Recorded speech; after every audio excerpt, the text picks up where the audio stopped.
Welcome to Ron Talks Tabletop, where Ron talks about his favorite things: role-playing games, board games, and a little bit of something else.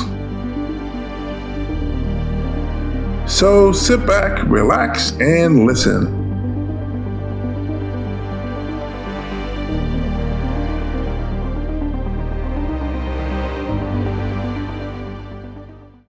Hey everybody, Ron here, and today's episode is a special episode. I'm calling this my Lord of the Rings episode. In the segments, I will be talking about different games that are related to Lord of the Rings.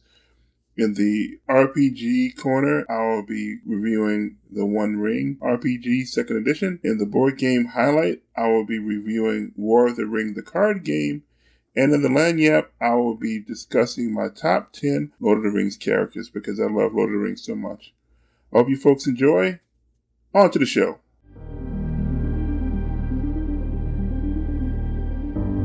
RPG Corner.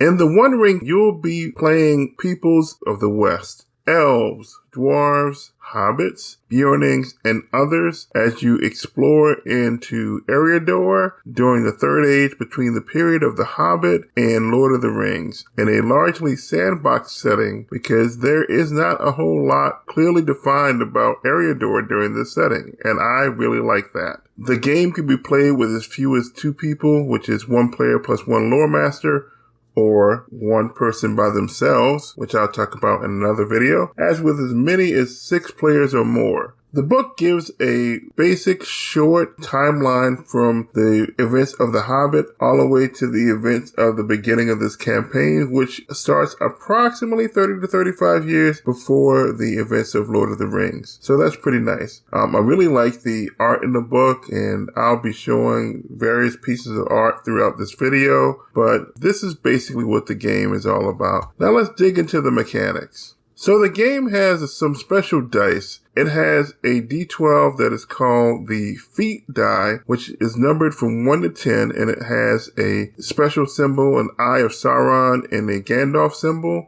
The eye is basically a critical miss. It could be a 0 on your roll. The Gandalf is basically a critical hit. Something really special can happen with that. It's an automatic success. But what I like about the game and the dice system is you roll that feat die plus a number of success dice equal to your skill. Say if you have a skill of 2 in stealth, you would roll the feat die and the 2, what they call success dice, a D6, and you add that total together and compare it to your test number. Your test number is going to be based on your strength, heart, or wits, depending on what you're rolling. And if you roll a 6, that is considered a special success. On the dice, you will see a Tingwar symbol, and so that triggers some special results. You can get extra degrees of success. You can gain insight and do other cool things with the dice, and I like that. The game only encourages you to roll when there is danger, if there's knowledge that can be obtained, but it's not immediately available, and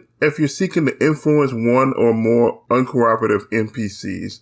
And I really like that it explicitly spells this out because it can be pretty easy to go into let's roll for everything mode, as modern role-playing games can tend to be if we're not careful. But this game really says, hey, wait, there has to be some consequence for it, and there has to be some real reason to roll the die. And that's a trend in modern RPGs and modern story-based RPGs that I really like. Combat is abstracted. Instead of counting squares or hexes, you basically have ranges. You have close combat and you have a range stance. And instead of declaring absolute position, you're declaring stances, which is basically the way that you choose to fight during combat. There are 4 stances: forward, open, defensive, which are all close combat stances, and finally rearward, which is your range stance. Forward is a more aggressive style where you'll get a bonus die, but close combat opponents get a bonus die as well. Open gives you no advantage or disadvantage. And of course, defensive, close combat, you get a penalty die to your attack, but your opponents also get a penalty die. So that's pretty nice. And of course, rearward is where you can only be targeted by ranged attacks, and you can only attack with ranged weapons. You can do some special combat tasks during combat depending on your stance. For example, in forward, you can intimidate foes by using awe to knock down the might of all the foes by 1, and you can subtract additional might as you get more successes. In defensive stance, you can protect your companions, and for rearward, you can prepare your shot so you can get a bonus die on your next attack. Pretty standard stuff in a sense, but also cool and story-based stuff. A combat goes like this. You'll have surprise attacks for adventurers who fail the awareness roll. They cannot participate in what's the opening volley or in the first close quarters round, which can be rough. The heroes can do the same thing if the adversaries fail in an awareness roll. But in a standard combat, you'll have opening volleys where anybody with ranged weapons can make ranged attacks, and then everybody closes in. The heroes declare their stances, and then the enemies engage with the different heroes, and off to the races you go. The combat goes in stance order: forward, then open, then defensive, then finally rearward, and then the bad guys go. So there's no rolling of initiative. You just get to go whenever your stance goes. And of course, you can change up your stance every round. So it becomes really dynamic. And I really like that. Combat, when you're rolling the dice, it's just like rolling skills. You roll the feat die and you roll success dice. And one thing I did not explain earlier is that if you have a favored roll, you can roll 2 feat dice and keep the higher. If you're ill-favored, you roll 2 dice and keep the lower. You can guess where that mechanic was inspired from, although that mechanic has been around for a while. I think D&D 5th edition has popularized it in more modern games, in my opinion. When you roll the 6 on the success dice, you can do special effects like doing extra damage. You can modify your parry rating, which is what opponents use to hit you. You can modify your feat die. If you get a 10 or Gandalf on the feat die, by the way, you get a piercing blow. So adding a bonus to the feat die would be a good thing for that. And there's other things that you can do. One thing I like about this, you can avoid damage by taking knockback. When you take knockback, you can take half damage. So that's nice. Maybe I'll put that in my D&D games. We'll see. And that's basically it with combat. I'm not going to go over every single little thing. I just wanted to give you an overview of the game to give you folks an idea of what it may play like at the table. You have 2 phases in the game. You have the fellowship phase and the adventuring phase. The fellowship phase is your downtime where you can, recover, gather new rumors, meet up with your patron, which can be pretty important in the game for your fellowship, which is what they call your adventuring party, and so on and so forth. And then once a year, you have a Yule season fellowship phase where you can do some end of year stuff that's pretty big, like heal a shadow scar. I haven't talked about the shadow yet, but that's coming. You have your really codified downtime with the fellowship phase, which is nice. In the adventuring phase, of course, you can do the combat and delve ruins and so on and so forth. Well, one thing that's big in Lord of the Rings is the journeys and how Tolkien likes to describe everything and all the trials that the fellowship goes through during the journey. So you have a journey phase where each of the players will declare a role, and throughout there you'll handle different events based on how well ultimately the guide rolls. And then you can do things like use a skill to explore, use awareness to be a lookout, and there's different types of journey events. For example, you can get a ill choices result, which is if the roll fails, the target will gain 1 shadow point. Each of these challenges in the journey, you will accumulate fatigue. Fatigue temporarily adds to your load, and so if your endurance is at or below your current load rating, you become weary. And weary is bad because when you're rolling the success dice, you ignore 1s, 2s, or 3s. That could be a very bad thing. Also, during the adventuring phase, you can do councils. Councils are your extended role-playing scenes where you set a resistance, how many successes you have to get in X amount of attempts. The characters will use different skills to interact with NPCs that you're trying to influence, or maybe even the audience. Like you use Enhearten, Insight, Persuade, so on and so forth. There is a success trigger and also a failure trigger, depending on how well or poorly you do. And so, you can see, like in the 2 towers, you have the Fellowship going to Medicel to basically have a council with Theoden, and Theoden is being possessed by Saruman and all that stuff that goes goes on. It's really cool. That's a council. That's an example of a council. Also, the Council of Elrond is an example of a council. So you can see how that works, and you can see how the mechanics of the game ties very closely to what actually happens in the books. I think I'm going to end this video right there. I mean, there's so much more that I could talk about, but I don't want this to go on. And this gives you a basic overview on how the game works, and hopefully you will go and check it out.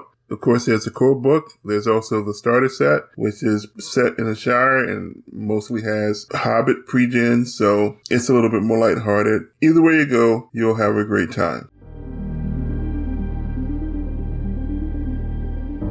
Board game highlight.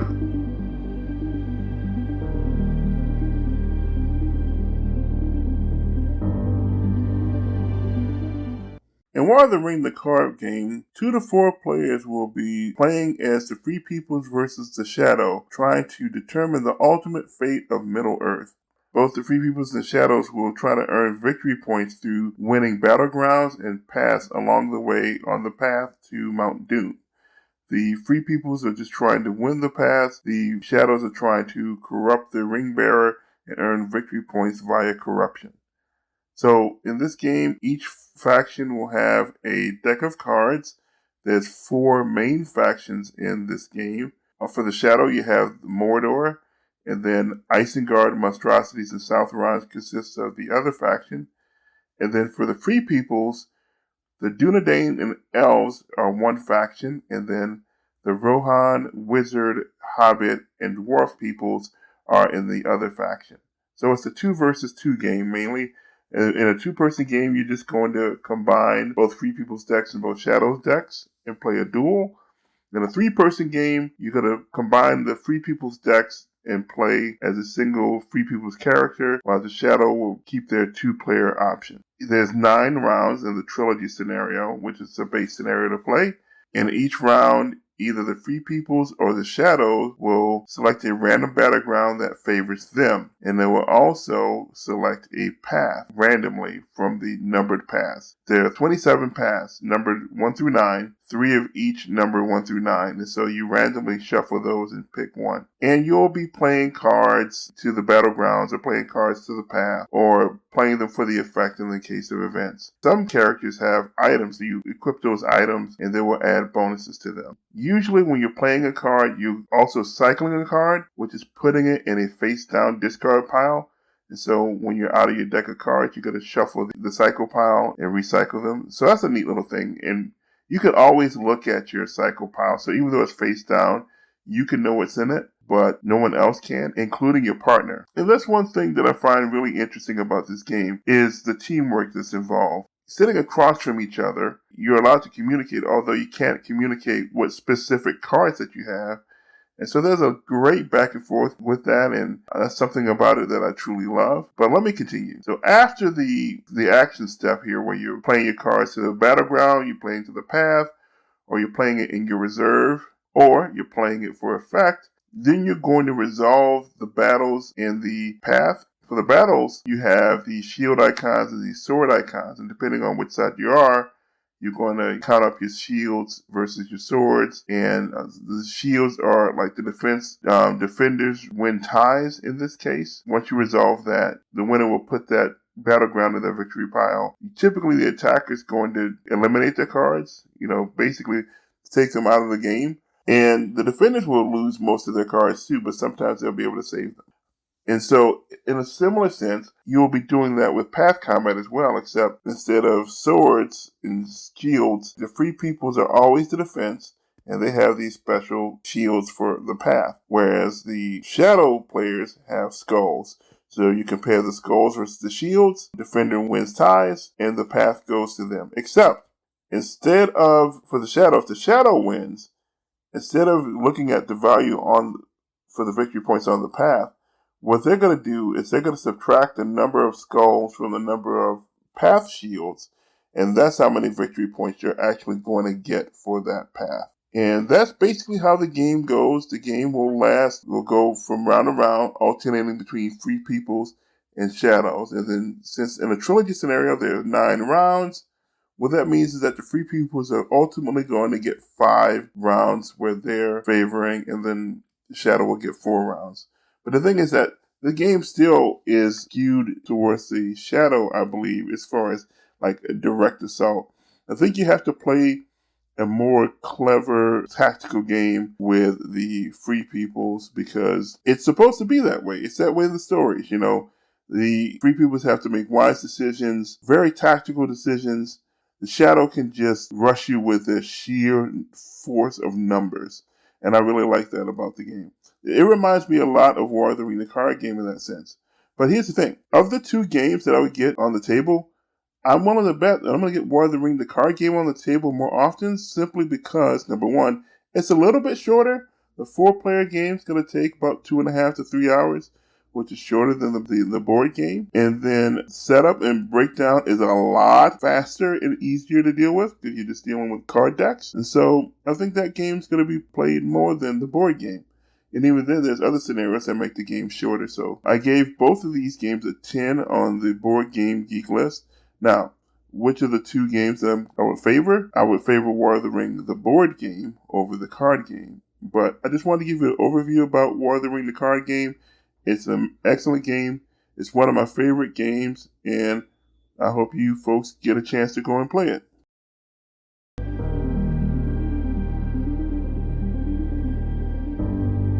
Lagniappe.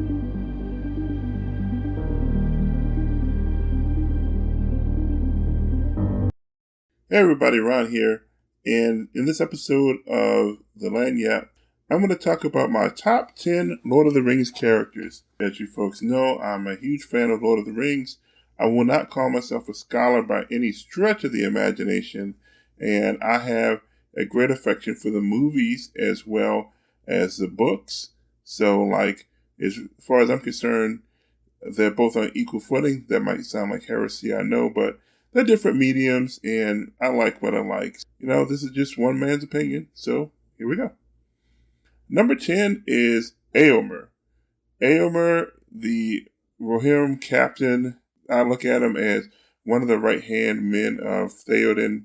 He just has a noble character. He was loyal to the king, even though the king was being manipulated by Saruman, and as a result had to be in exile. But he was still loyal to his king and his country, and that's something that I really admired about him.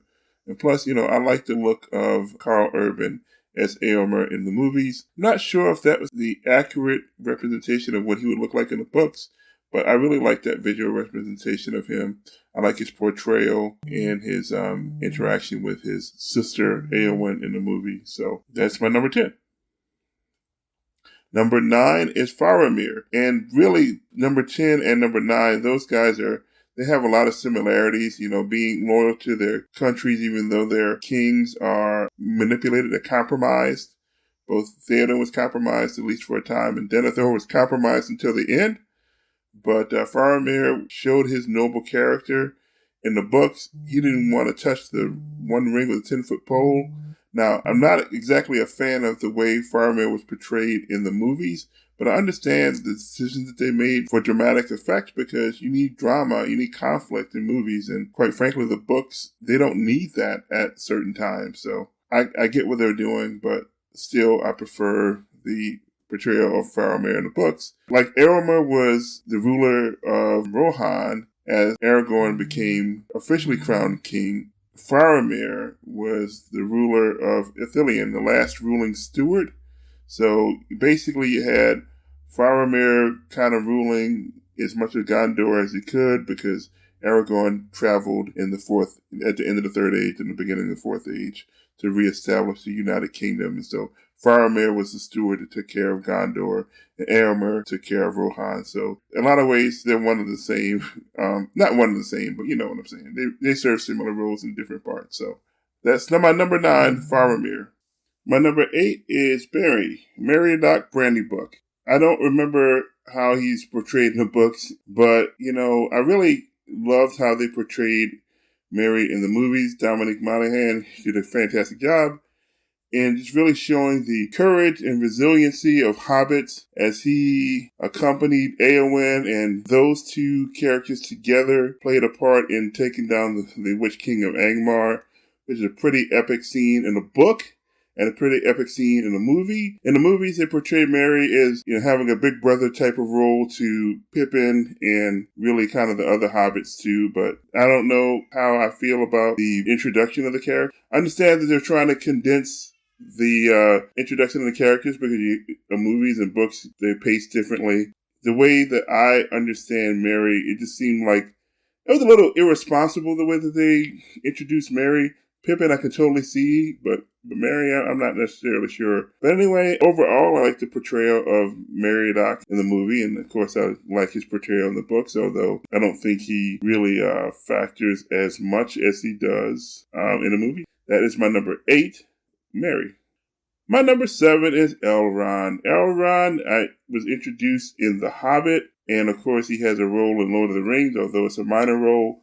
But one of the things I really liked about the movies and the movie portrayal is that, they showed the elves, Elrond and Galadriel, there was stuff going on in the background of the Lord of the Rings books. They kind of brought a little bit more to the forefront in the movies, which I liked. I'm not going to comment on some of the decisions they made in the Two Towers that related to the elves, but the good thing about it is that they showed that the elves were involved in the War of the Ring. And so Elrond always had a noble character. He was portrayed by Hugo Weaving. He did a great job. That is my number 7, Elrond. My number 6 is Éowyn. I Am No Man.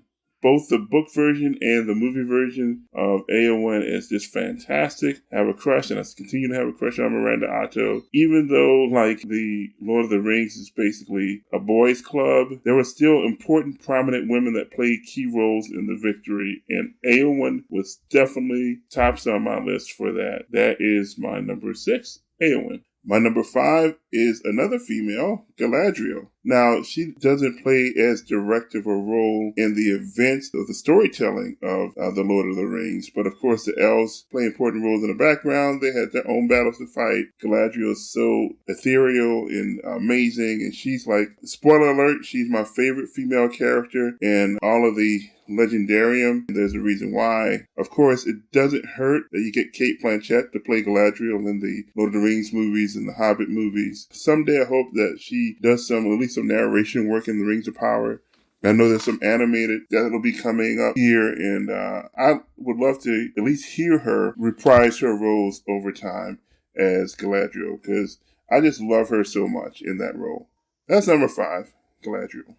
Number 4 may be a surprise that he is so low because of how important he is to the ultimate story of Lord of the Rings, and that is Sam, the best friend, the best man, the ultimate example of courage, bravery, loyalty, and friendship. Of course he's on my top 10. And another spoiler alert, you know who's not on my top 10? Frodo. Doesn't mean that Frodo is not an amazing character. He just didn't make the top 10 because there's so many amazing characters. Number 3 is Aragorn. Aragorn II, Elisar, the height of nobility, the reluctant king, king in exile. Such an amazing story. They talk about his story in the appendices a little bit, his relationship with Arwen, which they decided to bring out more to the forefront in the movies, which I think was a great idea. It's the right way to go. Just Aragorn's growth from being a reluctant king to embracing his destiny in the movies was great. Although, in the books, I think he was pretty much ready to go at the Council of Rivendell. In the movies, they stretched out that character arc a little bit more so that he can have some growth over the trilogy of movies. But still, just an amazing character. I love his growth. I love his background stuff. I love the fan movies that are centered around him and his young life into his stay in Rivendell and then the Hunt for Gollum. Go check those out as well. That's my number 3, Aragorn. My number 2 character is Gandalf. There is a lot to be said and not enough to be said, but I'm going to keep this brief. Gandalf, the entire reason why the Free Peoples won the war, being the only of the 5 wizards officially. Well, that's not true.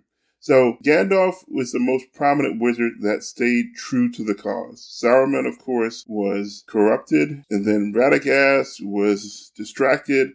And the Blue Wizards, although Tolkien had decided earlier on that they had been corrupted too, later on in life he had changed his mind and talked about how they impacted, the East and the South in helping the cause. And so as a result, there weren't as many people in the East and the South that joined Sauron's cause because of their efforts. And that's a complete blank slate.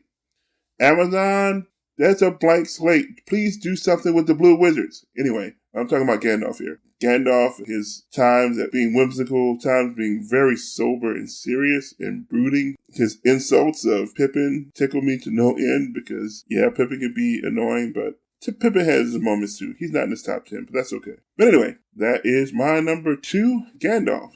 And my number 1 is Theoden. I'm surprised that Denethor also didn't make my top 10, but here, Theoden was a man who was old in age, had lost his son, had pretty much lost the will to rule and to live, really. Saruman had corrupted him so much. He wakes up from the slumber, realizes that he's lost everything. No father should have to bury his child.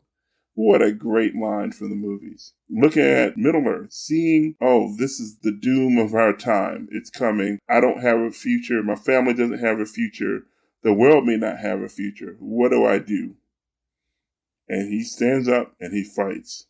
Helm's Deep, Battle of Pelennor Fields, Theoden was the man. And so because of that, because of his resilience in the face of doom, which was like the polar opposite of what Denethor turned out to be, the example of courage and nobility. And that's why he is my favorite Lord of the Rings character, Theoden, King of Rohan. So I hope you folks enjoyed that little lagniappe. I enjoyed going through my list of characters and just making my comparisons and so on and so forth. This is so many great characters that I didn't mention. Of course, Frodo and Gimli. Why Gimli didn't make the top 10, I don't know. But dwarves are great. Dwarves are amazing. Denethor, Gollum, of course. Gwaihir the Wind Lord, the Giant Eagle. So many characters. I love Lord of the Rings. And I hope you folks enjoy this list and enjoy this podcast. And until next time, see you later.